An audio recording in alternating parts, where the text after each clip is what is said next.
and welcome to my channel. In today's episode, let's get an understanding on one of the daunting questions we humans hold, and that is the famous Who am I? This episode is inspired by 16th Yoga Sutra of sage Patanjali.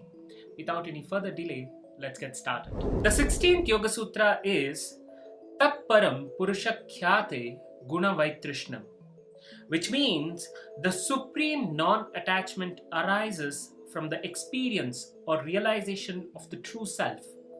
In this state, even the cravings for basic elements of nature is forgone. There is a statement that Abu Hamid al-Ghazali makes in his book, and I quote, "There is a great difference between knowing the physiology of drunkenness and being drunk.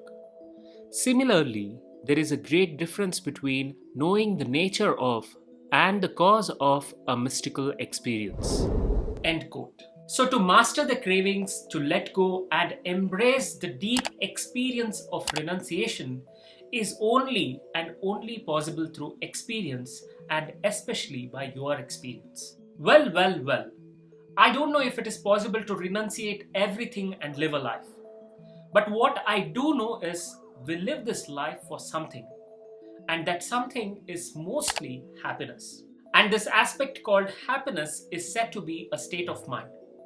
Now the only question is, what affects this happiness? What affects the happiness quotient in us? The first factor that affects our happiness is how we perceive ourselves. I call it personal valuation. Dust you think, dust you are. God you think, God you are. If you value yourself, then you live a life to make a difference with that value. If you don't value your state of being, then you'll make life miserable to yourself as well as to all the people who are close to you. So everything at the end comes down to self-love. The second factor that affects our happiness is our experiences. Good experiences makes us believe that only good will sustain and good will happen to us. Whereas bad experiences puts us into a vicious circle of bad experiences. What do I mean by vicious circle of bad experiences? We lose hope. We lose hope and start seeing everything as bad happening to us. Overall, experiences make us do something strange.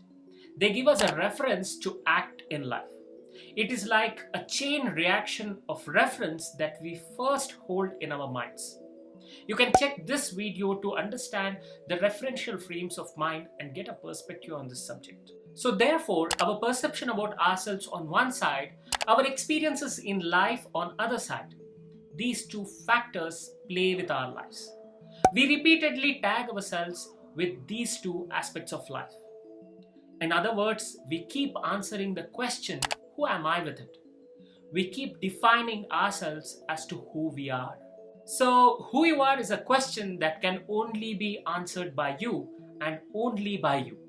As an end note, let me give you a personal experience with this state.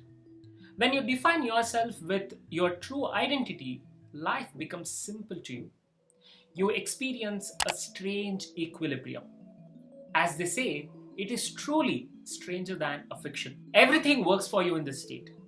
Even a bad experience leaves you with a lot of positivity. You become a transmitter for positivity. This is definitely not a joke. This is truly possible. You are your own guru. You are your own master. You are your everything. So define yourself wisely and define yourself well. So this is it for this video. Sometimes not all questions are questions. Questions become a quest. And quest leads you on an adventure where you have to become your guide. So this one was deep. Celebrate life, celebrate living wherever you are. See you all in the next one. Until then, peace.